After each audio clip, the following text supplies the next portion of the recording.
Hi friends, we are going to be coloring our John James Audubon birds that we drew last time. So the first thing we did was we drew it with pencil, then we traced it with our black marker. You want to erase any of those pencil lines that you have left over just to kind of clean everything off.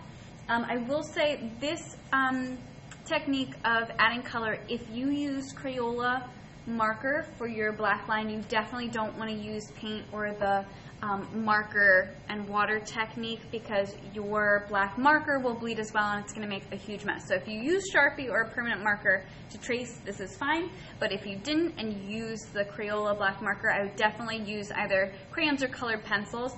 I will say with crayons and colored pencils, you can get a lot more detail and blending into smaller spaces. So if that's what you're interested in, but if you really have a hankering to use your paints, I'm going to show you how you can use the paints as well. So the first thing I'm going to do is I'm definitely going to focus on my bird and all those small details to start. And I always have a picture to reference. So if you don't have a picture out in front of you when you're adding color, you definitely want to do that. The first thing I'm going to do is the eye, and the eye of this woodpecker is actually yellow. So I'm going to try to use this really tiny brush and kind of get in this little small space here and paint that eye. Again, if you don't have a really small paintbrush, you might want to even use a crayon or colored pencils for that if you have that, and then paint the rest of it. That's up to you though. The next thing I'm going to go in and paint is my red, which there is bright red on the very top mohawk here. So again, maybe I'm going to do it and kind of add some texture to it. Kind of goes along the head here.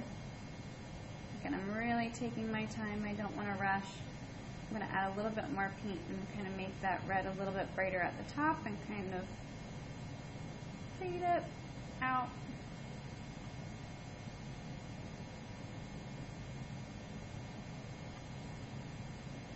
Again, the woodpecker has red at the top, but there is some white and black too. So it's like this little tip, and I'm really taking my time.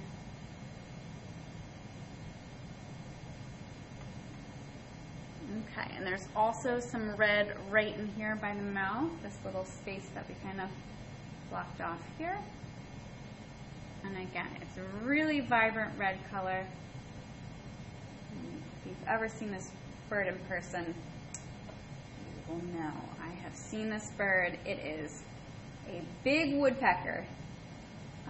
This bird was eating carpenter bees out of my garage, and so whenever I park in my garage, he would fly out. You know Woody the woodpecker? He makes that silly little noise. Guess what? They kind of do make a noise very similar to that. All right, I have the red on my woodpecker. I'm just going to brighten this up a little bit just so you can see my colors a little bit better. Okay.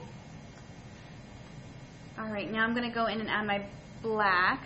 I'm going to start with adding gray first. So the beak is gray and the feet are gray, and all I have is black. So what I'm going to do is I'm going to use a really watered down black, and again, if it's not watered down enough, I'm going to add more water to it. That's pretty black right there.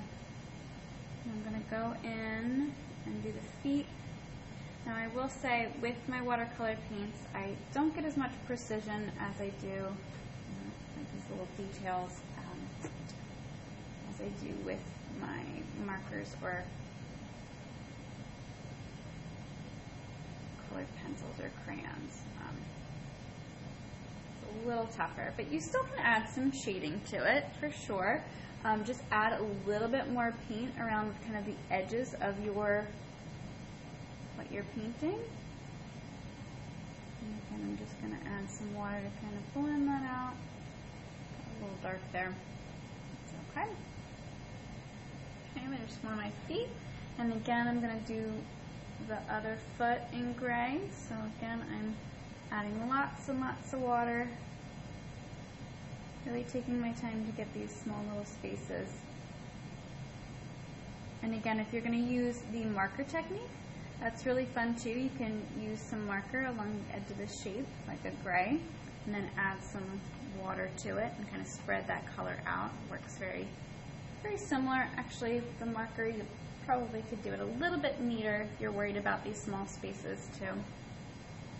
Okay, and again, this beak here. And I get a good gray color. So sometimes what I do is I take all the paint out of it as best I can. And then just kind of push around the color. I'll say if you get it too wet, sometimes it's hard to control the water dripping. You can always dab it with a paper towel too. I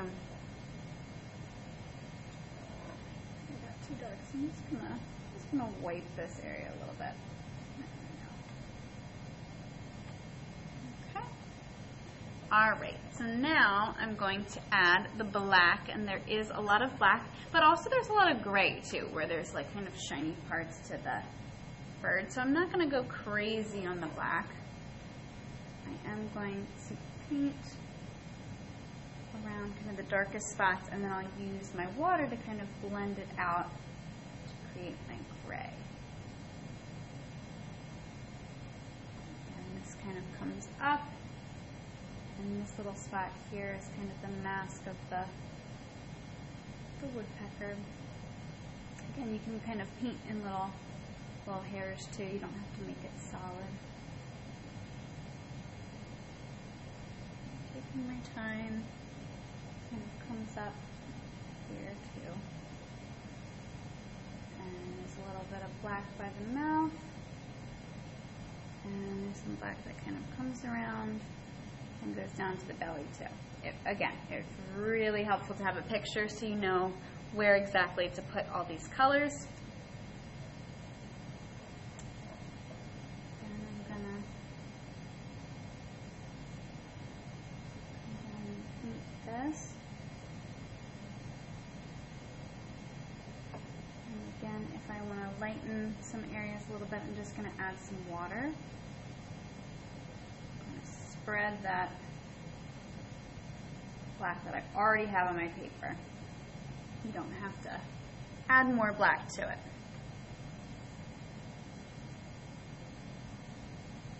And blending it out.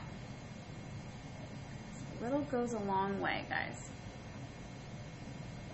So I am going to make my darkest shadows on the inside of this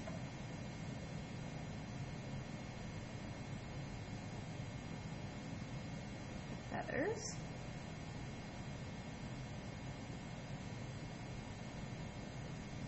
And now I'm just going to take that water, just kind of blend it out. And like I said, a little goes a long way.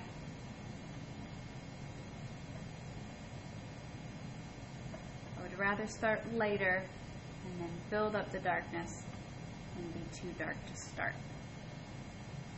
Okay, just going to add a little bit more black in here.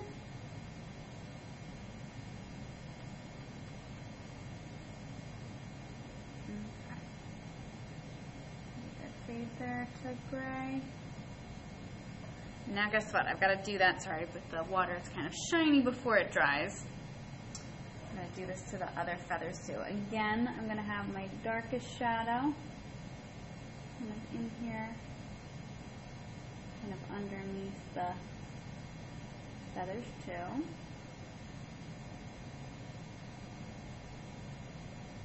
Sometimes I just like to kind of trace the outline of my feathers. Okay. So now, what I'm going to do is I'm going to take my paintbrush, really clean it out with water, and then I'll take it and kind of bring these colors up. There's a lot of black paint on here.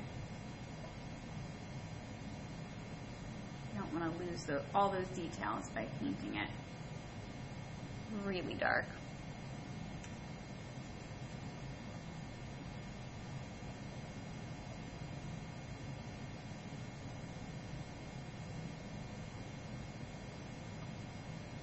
Again, in any spots that you think you've gotten too dark, you can always take a paper towel too and kind of dab it out a bit.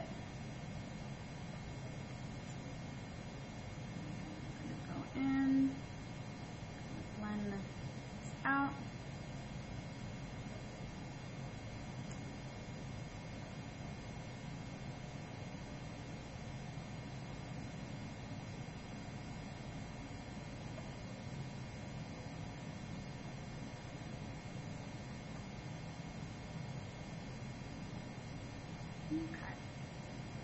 go back in, darken in areas that you need to. Okay. And this little area too.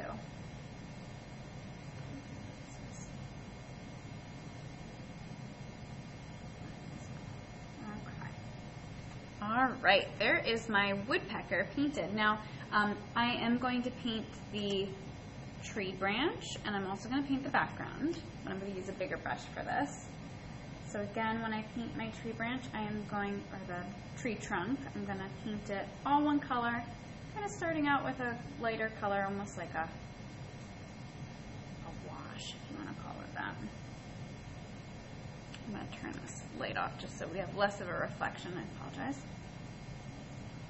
And I'm going to go in with some darker colors in a bit, just kind of creating a shadow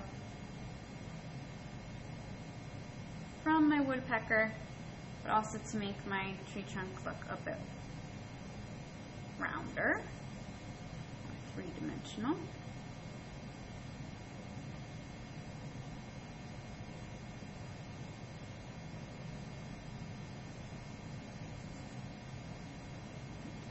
Patient friends, you are doing a great job watching. And again, depending on your bird, you're going to be using different colors, but I just kind of wanted to give you an idea. If you did have watercolor paints and you are interested in using them, this is a fun project for that. Okay. I have this light color here for my tree. I'm going to go back in with some darker brown. Create a little shadow. And the way I get the darker color is just by adding more paint on my brush. I'm just kind of getting darker around where the bird is, because that is where the shadow is going to be located on the tree. It doesn't have to be perfect. Kind of blend it out a bit.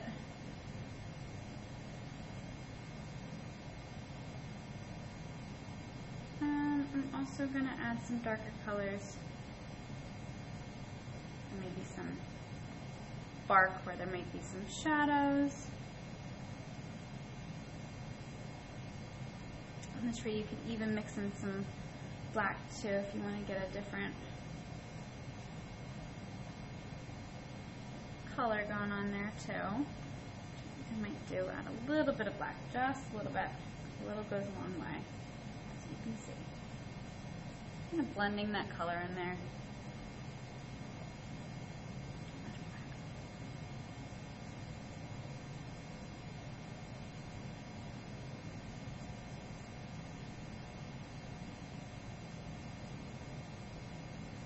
I can just take a wet paintbrush and just kind of blend it in too if I get too dark, which I did. Okay, so there is my tree, and now I'm going to do my background. Again, your background, you can add whatever little details you want to it. You can do more of a landscape, you can have mountains, whatever you feel like adding to your background, but for this one I'm just going to be using two different colors kind of blended together to practice that blending technique. The first thing I want to do is I want to paint around my bird, because I really don't want to smear my colors into my bird. So I'm kind of painting around it. You can definitely start this the opposite way, kind of paint the background first and then paint the bird, because my bird is darker. That would work really nicely, because if I got any paint on my bird, it would be okay, because I would be painting it darker. But it also wouldn't work too well if I got it on the areas that are supposed to be white. So it's really preference, what you want to do. And again, remember, the more paint I put on my paintbrush, the darker that color is going to fade. So if you want kind of a lighter blue, definitely want more water. Okay. So I have painted around my bird, and now I'm just going to paint a little bit more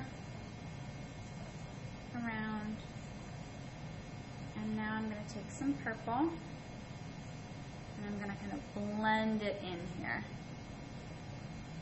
how I blend it is you color on top of the color that you previously used. I might have to go back with some blue, which I probably will, just to blend it a little bit better. And I want to fade it out into purple.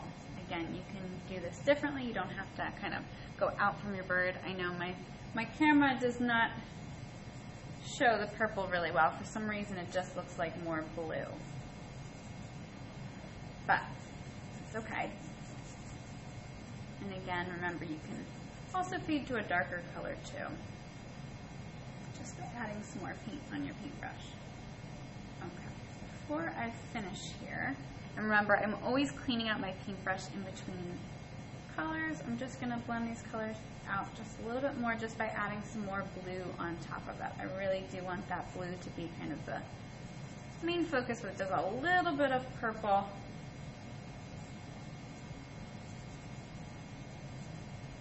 on the edge there.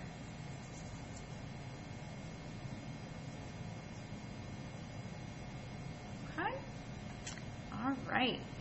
I will take a picture of this just so you can get the colors a little bit better. I know my colors are, you can't really see that purple that well on the edge, but really make sure, however you paint this, that you're working on your blending, you're working on your shading, not just doing one solid color, and thinking about using two colors. Like I blended my black and my brown here to make it look more like a tree trunk.